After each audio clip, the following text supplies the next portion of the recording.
네, 오늘 본문 말씀은 열왕기상 8장 44절에서 53절입니다. 열왕기상 8장 44절에서 53절입니다. 제가 가지고 있는 성경은 구약 526페이지입니다. 열왕기상 8장 44절에서 53절입니다.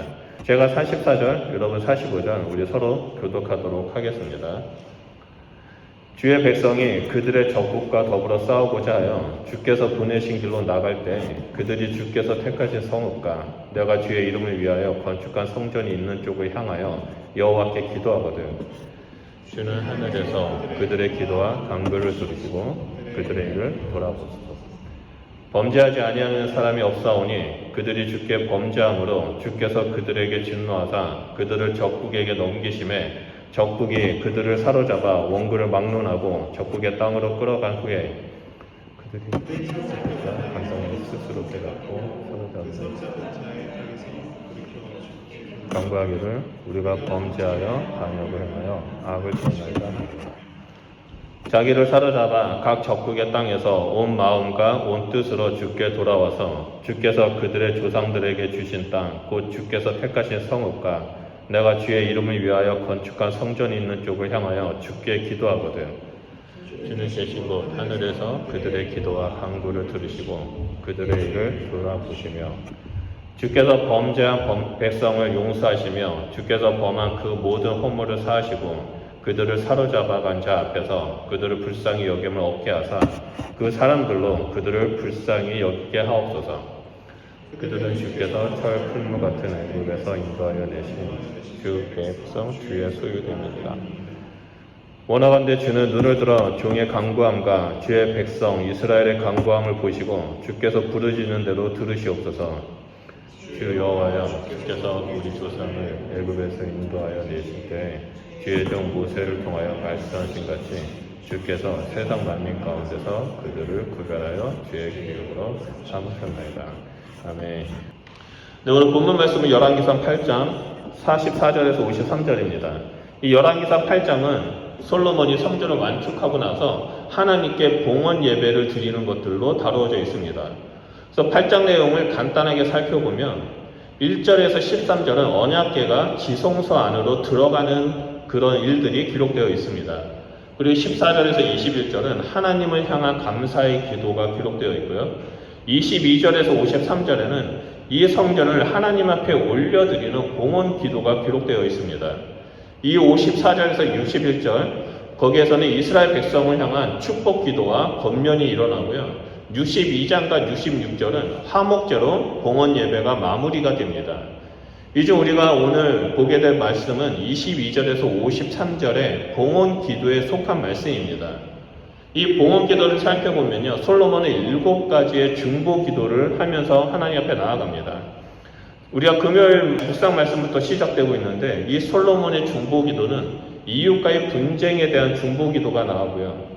그리고 전쟁에서 패전했을 때, 졌을 때에 대한 중보 기도와 가뭄과 재앙, 질병, 이방인에 대한 중보 기도가 나오고 있습니다. 그리고 오늘 본문 말씀에서는 전쟁과 포로에 대한 솔로몬의 중보 기도가 기록되어 있습니다. 이처럼 솔로몬은 중보 기도를 하는데요. 이 민족을 위해서, 이스라엘 민족을 위해서 중보 기도를 하는데 여러 가지의 내용을 가지고 기도합니다. 그런데 이 기도 내용을 보면요, 한 가지 재미있는 사실을 발견할 수 있습니다. 그게 뭐냐면 똑같은 패턴으로 반복해서 기도한다는 겁니다.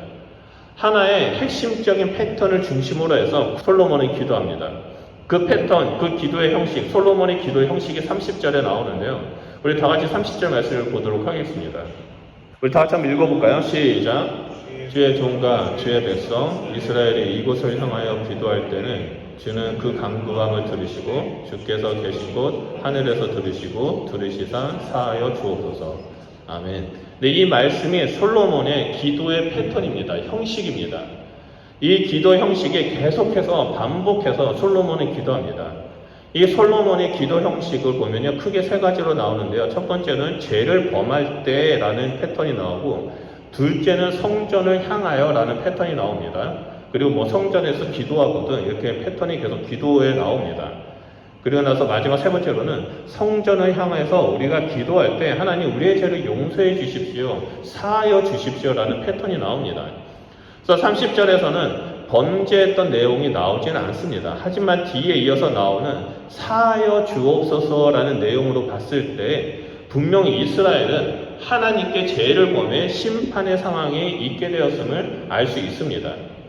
그리고 46절 상반절을 보면요, 범죄하지 아니하는 사람이 없다라고 말합니다. 이는 이 땅에 있는 모든 사람들이 하나님 앞에 죄를 범했고 하나님께 기도하는 사람들은 자신이 죄인이라는 것을 인정한 상태에서 기도를 해야 한다는 것을 보여줍니다. 그래서 솔로몬의 기도 형식, 그 솔로몬의 기도 패턴을 정리해서 보면 우리가 범죄했을 때 이곳 성전을 향해서, 하나님의 성전을 향해서 기도하겠습니다. 그러니 하나님 우리의 기도를 들어주시고 우리의 죄를 용서해 주십시오라는 내용이 오늘 본문 말씀의 핵심적인 내용입니다. 이러한 솔로몬의 패턴의 기도 내용을요, 좀 살펴보면 아까 말씀드렸던 것처럼 이웃과의 분쟁, 그러니까 이웃과의 범죄함으로 생긴 분쟁, 범죄에서 전쟁에 나아갔는데 패전한 것들, 범죄에서 가뭄이 일어나고 범죄에서 재앙이 일어나고 이방인에 대해서 전쟁 포로에 대해서 모든 것들이 범죄로 인해서 일어난 문제들이 나옵니다.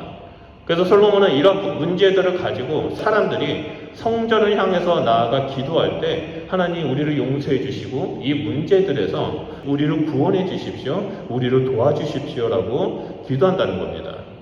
그래서 이 솔로몬의 기도는 모든 문제의 원인이 자신의 범죄했다라는 것, 나는 죄인입니다라고 인정하고 용서받는 그 다음에서야 이 문제들이 해결되는 그 순서대로 이제 말씀이 기록되어 있습니다. 그래서 이러한 패턴의 형식으로 솔로몬의 이제 기도를 천천히 살펴보면요, 31절과 32절의 내용은 어떤 사람이 이웃에게 범죄했을 때 생긴 문제에 대해서 맹세하고 기도할 때 그것을 갚아주고 해결해달라는 기도하는 거죠. 이웃과의 범죄했을 때.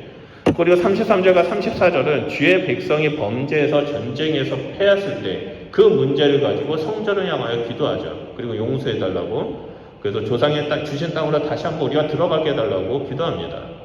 그리고 35절과 36절은 백성들이 범죄함으로 인해 가뭄이 옵니다. 그래서 가뭄을 통해서 자신의 잘못을 깨닫고 성전을 향해서 기도할 때 용서하시고 이 땅에 비를 내려주십시오라고 기도합니다.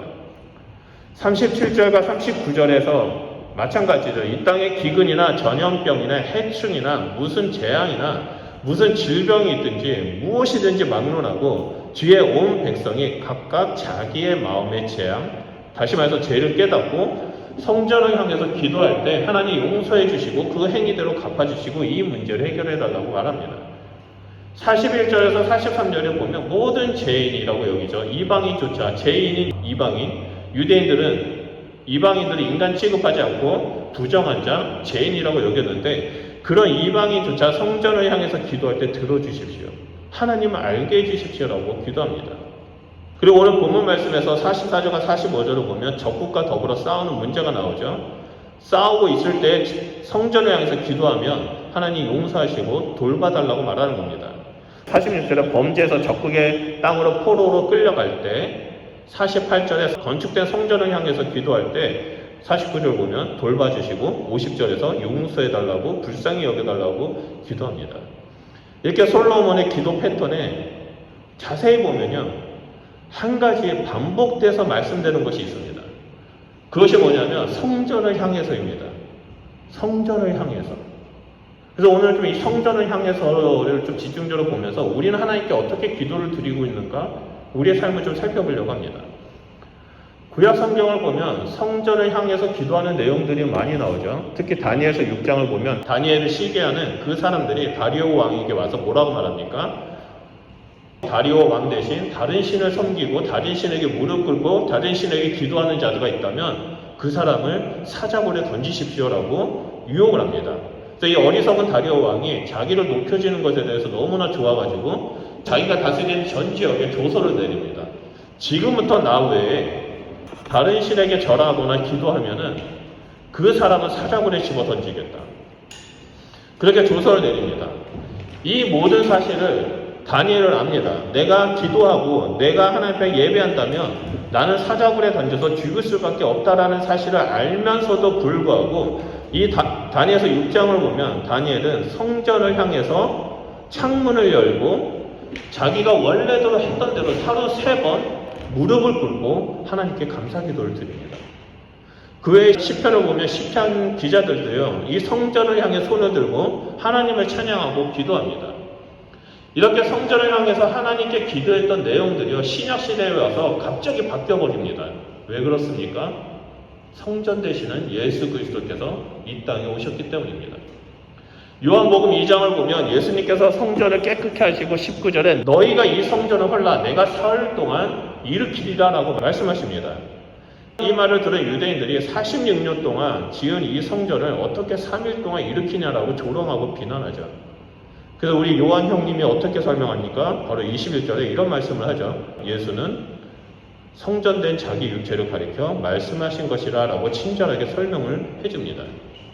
이것이 구약시대의 백성과 신약시대의 백성의 기도의 차이입니다.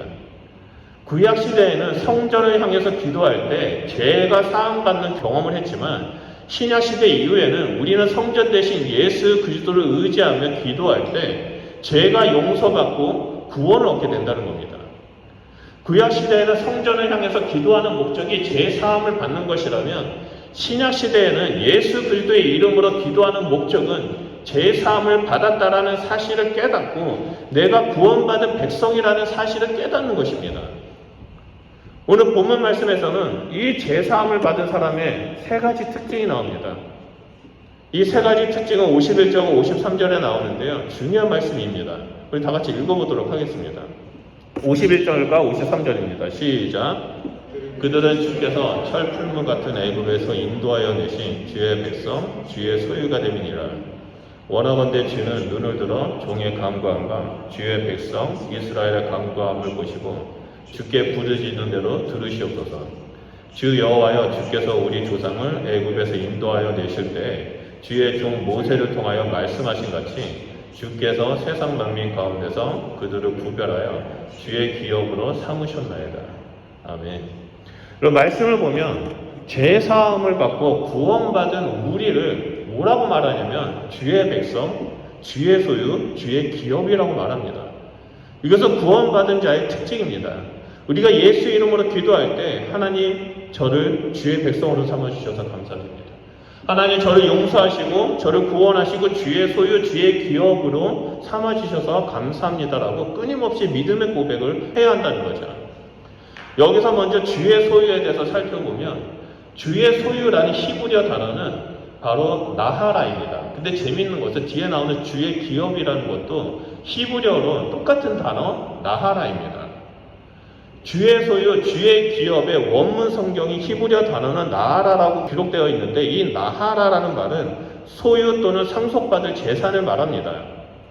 그리고 이 나하라는 건요, 일시적으로 상속받는 재산, 일시적인 소유가 아니라 영원한 소유입니다. 영구적인 소유입니다. 그 누구도 이 소유는 변경할 수가 없습니다.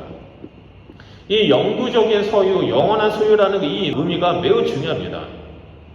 사람은 누구나 유언장의 내용을 바꾸실 수 있습니다. 우리 같은 서민이야 자녀들에게 물려줄 재산이 별로 없지만 그 기업하는 사람들, 잘 사는 사람들을 보면 재산이 많아서 그 재산을 분할해가지고 자녀들에게 일부는 상속하고 일부는 사회에 환원을 하죠. 그래서 유언장이 그렇게 기록을 합니다. 그러다가 자기 마음에 안 들면 유언장을 바꾸죠. 그래서 이 상속받는 것들, 소유들을, 기업들을 자녀들에게 얼마든지 또는 내가 주고자 하는 사람들에게 얼마든지 그 내용을 죽기 전에 바꿀 수 있습니다. 하지만 하나님은 예수 그리스도의 피값으로 사신 백성들에게는 영구적인 소유로 삼는다는 겁니다. 절대 변경이 안 된다는 겁니다. 따라서 이스라엘을 향해서 주의 소유라고 할 때는 그 내용적인 의미를 보면 그들을 결코 버릴 수 없다는 겁니다. 그들은 결코 버림받을 수 없는 존재이고 하나님의 특별한 소유, 아낌없는 보호와 사랑의 대상이 된다는 것을 의미합니다. 그래서 솔로몬은 하나님께 기도할 때 하나님 우리가 불순종해서 죄를 범하고 징벌을 받더라도 우리가 회개하며 성전을 향하여 회개하면 우리를 원래대로 회복시켜 주십시오. 우리는 하나님의 소유입니다. 하나님으로부터 영구적인 소유가 된 자입니다라고 기도했던 겁니다. 솔로몬이 이렇게 우리는 주의 나하라입니다라고 기도합니다. 솔로몬이 이렇게 기도할 수 있는 이유가 있습니다. 왜 그렇습니까? 하나님의 언약을 알고 있었기 때문입니다. 출애굽기 19장 5절을 보면요, 하나님은 너희가 내 말을 잘 듣고 내 언약을 지키면 너희는 모든 민족 중에서 내 소유가 되겠고라고 말씀하셨습니다. 솔로몬은 이 말씀을 기억하고 우리는 하나님의 영원한 소유입니다라고 담대하게 나아가서 기도한 겁니다. 이 기도에는 이스라엘의 어떠한 공로나 행위를 두고 기도한 내용이 아닙니다. 오직 하나님의 일반적인 그 언약의 말씀, 은혜와 사랑을 그 의지해서 기도했던 겁니다. 우리가 하나님의 말씀을 알지 못한다면, 우리는 하나님의 그 언약의 말씀, 하나님의 은혜를 알지 못한다면 우리는 하나님 앞에 담대하게 기도할 수 없습니다. 그래서 우리가 하나님 말씀을 깊이 알아야 되는 이유가 여기에 있습니다. 내가 어떠한 존재이든, 내가 무슨 죄를 저질렀든 하나님의 말씀을 안다면, 나를 향한 하나님의 은혜와 사랑을 한다면 우리는 하나님 앞에 나아가 예수 그리스도 이름으로 기도하고, 하나님, 저는 하나님의 영원한 소유입니다, 저를 다시 한번 긍휼히 여겨주십시오라고 기도할 수 있다는 겁니다. 그리고 두 번째 특징으로는 주의 기업으로 삼았다는 겁니다. 53절 후반부를 보면요, 주께서 세상 만민 가운데 이스라엘을 구별하여 주의 기업으로 삼으셨다라고 나옵니다. 여기서 주의 기업으로 삼기 위해 하나님께서 하신 일이 나오는데요, 그것이 뭐냐면 세상의 만민 가운데 이스라엘을 구별하셨다는 겁니다. 이 말씀은 출애굽기 19장 6절 말씀과 동일한 말씀입니다. 출애굽기 19장 6절을 보면요, 너희가 내게 대하여 제사장의 나라가 되며 거룩한 백성이 되리라. 너는 이 말을 이스라엘 자손에게 전할지니라 라고 나옵니다. 하나님이 이스라엘과 우리를 영원한 주의 기업으로 삼기 위해서 우리를 세상에 있는 모든 만민들 중에 뽑아서 구별하셨다는 겁니다. 그래서 우리를 거룩한 백성, 거룩한 제사장의 나라가 되도록 우리를 구별하셨고 우리를 세우셨습니다. 여러분, 우리가 잘 알듯이 이 구별하다라는 히브리어는 바단인데요, 이 구별하다라는 뜻은 뭐냐면 분리하다, 차이를 내다라는 뜻입니다. 이 말은 구약시대에 이스라엘을 따로 구별했다는 것은 그 시대에 있는 모든 민족들과 차이 있는 민족, 구별된 민족이라는 겁니다. 이 민족을 봤더니 다른 사람들과, 세상의 민족들과 뭔가 차이가 있습니다. 뭔가 틀립니다. 뭔가 이상합니다. 왜 그렇습니까? 그들에게는 하나님의 말씀, 하나님의 은혜, 하나님의 역사심이 있다는 겁니다. 구약시대에는 이스라엘이라는 민족과 신약시대 이후로 와서는 예수 그리스도를 믿는 우리를 하나님의 영원한 기업, 구별되어 세우시는 영원한 기업이라고 말씀하십니다. 우리를 어두움과 구별시켰고, 우리를 죄와 구별시키셨고, 우리를 하나님의 은혜 가운데 서는 자로 구별시켰다는 겁니다. 그런데 여기서 거룩한 구별이라는 말은 단순히 분리되었다라는 의미만 있는 것이 아니라 적극적으로 죄와 어두움을 멀리하고 적극적으로 거룩과 진리와 빛 가운데 머문다는 의미를 가지고 있습니다. 하나님께서 우리를 구별했다면 구별받은 우리들은 적극적으로 죄와 어둠을 멀리해야 한다는 겁니다.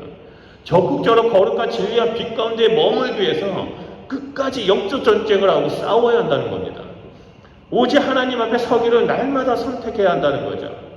그래서 열방 가운데 적극적으로 제사장의 나라로서 헌신하고 모든 민족과 차이 있는 사람으로서, 구별된 사람으로서 서 있어야 한다는 것을 말합니다. 오늘날 하나님의 소유된 기업으로서 살아가는 우리들은 어떻게 살아가고 있습니까? 구원받은 백성으로서 세상과 구별된 거룩한 하나님의 백성으로서 살아가고 있습니까? 아니면 적극적으로 죄를 멀리하고 어둠을 멀리하고 적극적으로 그 거룩함과 진리와 빛 대신 예수 그리스도 앞에 머물기 위해서 피 튀기는 영적 전쟁을 하며 서 있습니까? 하나님의 소유된 기업, 제사장의 나라가 되었다는 것은 내게 주어진 것들에 만족하면서 안일함 가운데 살아가라는 것이 아닙니다. 누구나 다 이렇게 쉽게 하니까 나도 해도 괜찮겠지라고 하면서 세상이 원하는 대로, 세상이 같이 가는 대로 쉬운 길로 가는 것이 아닙니다. 적극적으로 하나님을 알아가는 자가 되어야 한다는 거고, 세상은 다 그렇게 한다지만 내가 하나님 말씀과 틀리다면 나는 내가 손해를 본다 할지라도 적극적으로 그것들을 선택하지 않고 하나님 앞에 머무기를 선택해야 한다는 겁니다. 내가 머무는 자리에서 적극적으로 하나님을 선택하는 것이 바로 예배자의 모습입니다. 내가 머무는 자리에서 하나님 말씀대로 순종하며 살아가는 것이 바로 예배자의 모습입니다. 그래서 보이지 않는 하나님을 세상 가운데 우리의 삶을 통해서 보여주는 그런 축복의 통로로 살아가는 모습이 바로 주의 기업된 자의 모습입니다. 요즘 주변에 기독교에 대한 좋지 않은 소식들이 너무 많이 들려오고 있습니다. 한국뿐만 아니라 여러 지역에서 전 세계에서 교회가 욕먹고 있습니다. 왜 그렇습니까? 기독교라는 것에 대해서 종교로 여기기 때문입니다. 그래서 기독교에서 드리는 예배 형식이나 모든 것들이 그냥 종교적인 행위로 끝나버린다는 겁니다. 그냥 예배 드리고 가면 만족하고 떠나는 거죠. 하지만 우리가 이 주의 기업이라는 온전한 의미를 생각할 때에는 우리는 기독교인으로서 그리스도인으로서 적극적으로 삶 속에서 하나님을 예배하고 하나님의 뜻을 따라야 한다는 것을 보여줍니다. 여러분, 기독교는 종교가 아닙니다. 기독교는 진리입니다. 이 진리는요, 가만히 앉아서 그 진리가 나한테 오기를 기다리면 결코 찾을 수가 없습니다. 이 진리는 적극적으로 우리가 찾아야만 합니다. 두들겨야 합니다. 적극적으로 하나님 앞에 구해야만 합니다. 그래야 우리가 진리와 길과 생명 되시는 예수 그리스도를 만날 수 있습니다. 우리 모두는 하나님의 영원한 백성입니다. 예수님을 믿는 그 순간부터 우리는 하나님의 백성이 되었습니다. 하나님의 영원한 소유가 되었고 하나님의 영원한 기업이 되었습니다. 우리는 하나님한테 너무나 귀하고 소중하고 존귀한 존재입니다. 예수 그리스도의 피로 샀기 때문에 우리는 하나님 보시기에 너무나 소중한 존재입니다. 그럼 우리를 하나님은 영구적인 하나님의 소유로 삼아주셨고 영구적인 기업으로 삼아주셨습니다. 그리고 우리를 하나님의 백성으로 삼아주셨습니다. 그래서 이 땅에서 하나님의 모습을 드러내는 하나님의 백성된 자의 그런 그리스도인의 모습으로 살아가기를 원하고 계십니다. 거룩하신 하나님 앞에서 하나님의 백성될 자격이 없는 하나님 우리를 백성으로 삼아주셨습니다. 마땅히 하나님의 심판을 받아 죽을 수밖에 없는 우리에게 하나님은 우리 사랑을 베풀어 주셨고 긍휼히 여겨주셨고 주의 소유, 주의 기업으로 삼아주셨습니다. 그 하나님의 강권적인 은혜와 긍휼을 우리는 날마다 누리며 살아야만 합니다. 그래서 우리는 이 땅에서 나는 하나님의 백성입니다. 나는 하나님의 소유입니다. 나는 하나님의 기업입니다라고 삶으로서 증거하는 자가 되어야 됩니다. 솔로몬은 성전을 향하여 기도하면서 우리는 하나님의 백성이고 소유이고 기업입니다라고 고백합니다. 근데 신약에서도 동일하게 이 고백이 나옵니다. 베드로전서 2장 9절에서 10절입니다. 너무나 유명한 말씀이죠. 우리가 이건 축복송이라는 찬양으로도 잘 알고 있습니다. 말씀 한번 읽어보겠습니다. 다 같이 읽겠습니다. 시작.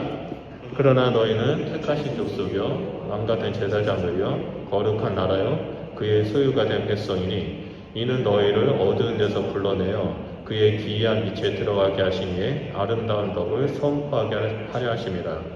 너희는 전에는 백성이 아니더니 이제는 하나님의 백성이요 전에는 긍휼을 얻지 못하였더니 이제는 긍휼을 얻는 자니라. 주의 소유, 주의 기업, 주의 백성이라는 단어를 기억하면서 이 말씀을 본다면 그 단어들이 여기 다 나옵니다. 여러분, 그 단어들이 보이십니까? 성경은 우리를 택하신 족속, 왕같은 제사장, 거룩한 나라, 그의 소유된 백성이라고 말합니다. 그렇게 우리를 소유하신 이유가 우리를 기이한 빛으로 들어가게 하시기 위함이라고 그 구원의 내용들이 기록되어 있습니다. 그것도 전에는 백성도 아니었고 긍휼을 얻지 못하던 자였는데 예수 그리스도로 말미암아 우리는 긍휼을 얻어서 하나님의 소유된 백성이 되었고 하나님의 영원한 기업이 되었고 하나님의 영원한 소유가 되었고 제사장의 나라가 되었다라고 말합니다. 구약에서는 하나님의 은혜로 애국으로부터 인도되었다라고 하는데 신약 베드로전서에서는 우리를 어두운 데서 불러내어 기이한 빛에 들어가게 하셨다라고 말합니다. 그리고 그 일을 이루신 분이 예수 그리스도라고 증거하고 있습니다. 예수 그리스도로 인해서 우리가 하나님의 백성이 되었고 긍휼히 여김을 받게 되었습니다. 아무 자격도 없는 우리가 예수의 이름으로 기도할 수 있게 되었습니다. 예수 이름으로 기도한다는 이 사실이 우리에게는 너무나 큰 축복이고 너무나 큰 은혜입니다. 구약시대에는 성전을 향해서 바라보면서 기도했지만 우리는 우리가 머무는 이 자리가 예수 이름으로 기도할 수 있는 성전의 자리라는 겁니다. 예수 그리스도 이름으로 우리가 기도를 드릴 때 우리는 제사함을 얻게 되었다는 사실을 우리는 날마다 묵상해야 합니다. 우리의 기도는 제사함을 받고 주의 백성, 주의 소유, 주의 기업이 된 것에 대해 감사와 찬양하는 내용이 가득 차야 합니다. 그런데 우리가 드리는 기도의 내용을 보면 무엇이 가득 차 있습니까? 마치 도깨비 방망이를 흔들듯이 하나님 앞에 내 소원을 들어달라고 흔드는 그런 기도. 알라딘이 그 램프를 문질러서 지니에게 소원을 비르듯이 하나님 앞에 그런 기도를 드리고 있지 않습니까? 내가 원하는 것을 하나님 앞에 관찰시키기 위해서 금식하면서 기도하지 않습니까? 여러분, 우리의 기도는 내 소원을 위한 그런 기도가 아니라 우리의 기도 내용은 우리를 죄에서 사하여 주시고 우리를 주의 백성, 주의 소유, 주의 기업으로 삼아주신 것에 대한 감사와 찬양의 내용이 가득 차야 한다는 겁니다. 오늘 본문 말씀을 보면서 이 세 가지를 기억하고 삶에 적용했으면 좋겠습니다. 먼저 우리 모두는 범죄한 죄인이라는 것입니다. 그리고 두 번째로는 죄인된 우리는 하나님의 백성이 될 자격이 없고 하나님께 긍휼히 여김을 받을 자격이 없는 사람이라는 사실입니다. 하지만 그런 우리를 하나님은 은혜를 베풀어 주셨고 예수 그리스도를 통해 하나님의 백성, 하나님의 긍휼을 여김받은 자가 되었다라는 사실을 우리는 묵상하고 살았으면 좋겠습니다.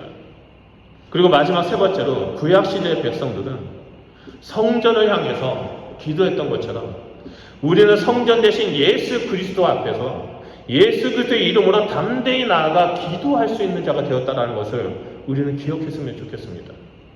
예수 이름으로 기도할 때 죄사함을 받고 어둠에서 벗어나 기이한 빛에 들어가 빛된 삶을 살아갈 수 있게 되었다는 사실을 기억하면서 날마다 그 빛에 거하는 그런 주의 백성이 되기를 소원합니다. 오늘 솔로몬의 기도를 보면서 아무 자격 없는 우리에게 은혜와 긍휼을 베풀어 주신 하나님의 마음을 좀 깊이 알아가는 성도님들이 되시기를 축복합니다. 저는 하나님의 은혜가 없이는, 저는 하나님의 긍휼이 없이는 살 수 없는 존재입니다.